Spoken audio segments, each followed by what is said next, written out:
Hi, I'm Sandy Kemsley of column2.com. I'm here today for the Trisotech blog with some practical design tips for agile processes. Back in January 2020, I did a long post on the Trisotech blog about designing processes for agility. In this, I talked about model-driven development and the benefit of combining process and decision models for greater agility.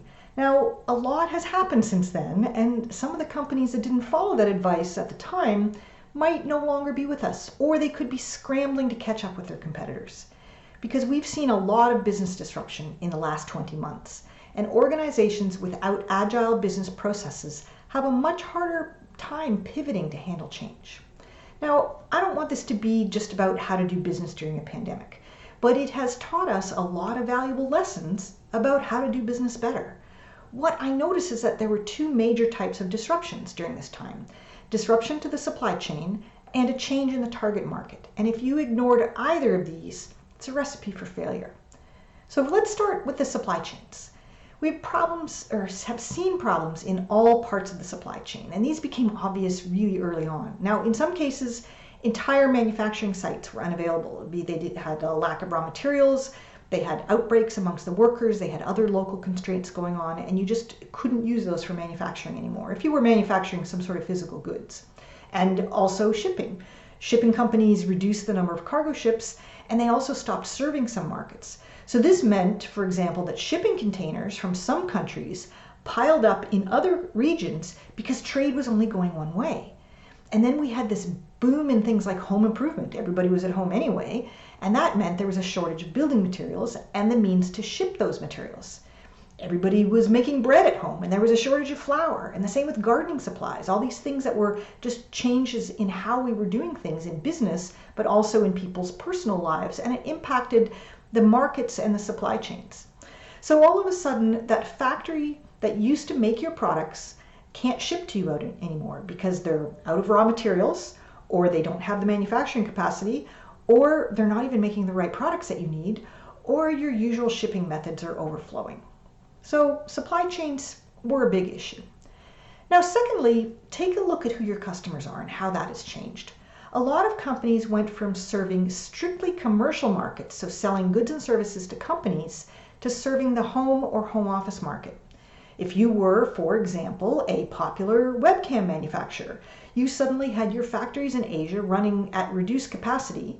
You were unable to even get your product shipped to the American and the European markets, and everybody who switched to work from home wanted a new webcam. And the same for office furniture.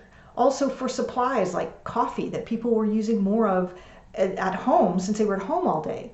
A lot of food items that would normally be sold to restaurants. The companies that packaged their products for the commercial markets didn't have the appropriate packaging for shipping to people's homes, and they didn't have the appropriate processes for shipping to people's homes. The ordering systems were a real problem.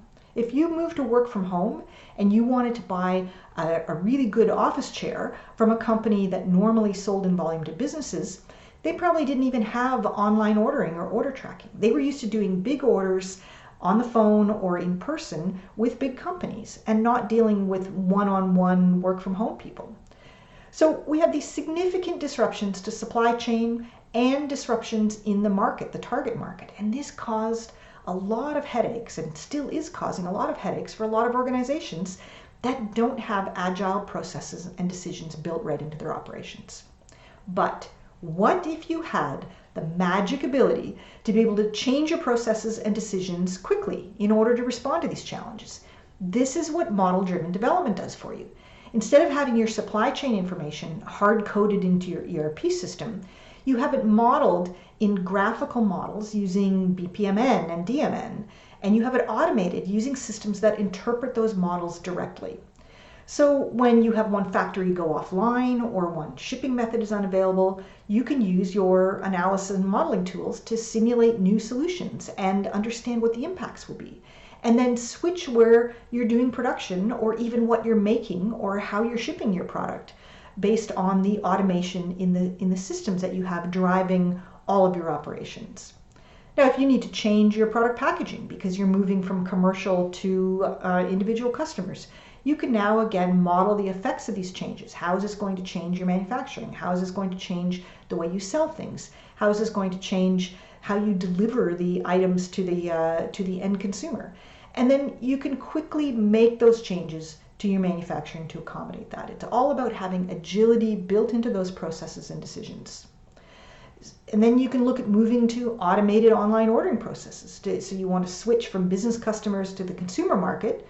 You have many, many times more orders, but each one is much smaller. You can't use the same manual processes for taking and fulfilling orders anymore when you have a much higher volume of lower value transactions. So the use of model-driven process and decision management systems definitely improves agility over traditional coding methods. It also means that business people can understand and contribute to the models. And this is really going to shorten the time required to move from business need to operational system.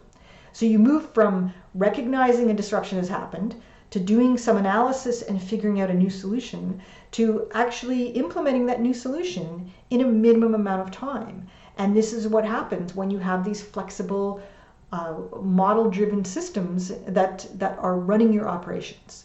So it's not a panacea, but it's a big improvement over just hunkering down and hoping that the disruption goes away. That's it for today.